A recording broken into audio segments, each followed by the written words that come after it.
Silent గా ఉంటే పదవులు రావని నిర్ణయించుకున్నారా? అడిగితే కానీ కాంగ్రెస్ లో పదవులు రావడం లేదా? వాళ్ల దారిలోనే ఇప్పుడు వీళ్ళు ఉన్నారా? కాంగ్రెస్ లో ప్రెషర్ పాలిటిక్స్ నడుస్తున్నాయా? మాకు పదవులు ఇవ్వండి అని అడగకపోతే కాంగ్రెస్ లో పదవులు రావడం లేదా?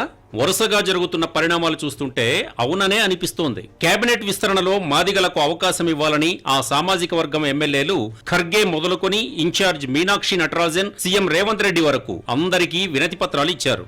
ఆఖరికి ఇటీవల జరిగిన కేబినెట్ విస్తరణలో అడ్లూరి లక్ష్మణ్ కి మంత్రి పదవి దక్కింది. ప్రస్తుతం బీసీలలో యాదవులు కూడా మాకు మంత్రి పదవులు ఇవ్వండని మొదలుపెట్టారు. గిరిజన ఎమ్మెల్యేలు రహస్య సమావేశం కూడా పెట్టుకున్నారు. కేబినెట్ లో బెర్త్ ఆశిస్తున్న దేవరకొండ ఎమ్మెల్యే బాలు నాయక్ కూడా భేటీలో ఉన్నారు. తాజాగా గిరిజన సంఘాలు, మేధావులంతా ప్రత్యేక సమావేశం ఏర్పాటు చేశారు. కేబినెట్ లో గిరిజన నాయకులకు మంత్రి పదవి ఇవ్వాలని డిమాండ్ చేశారు. త్వరలోనే భారీ బహిరంగ సభ నిర్వహించాలని నిర్ణయించారు.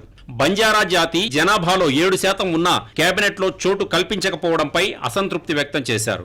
డిప్యూటీ స్పీకర్ పదవి ఇచ్చారని చెప్పడం కాదు, మంత్రి పదవి ఇస్తే అందరికీ అందుబాటులో ఉంటారని అభిప్రాయం వ్యక్తం చేశారు. తండా డెవలప్మెంట్ కార్పొరేషన్ ఏర్పాటు చేయాలని డిమాండ్ చేశారు.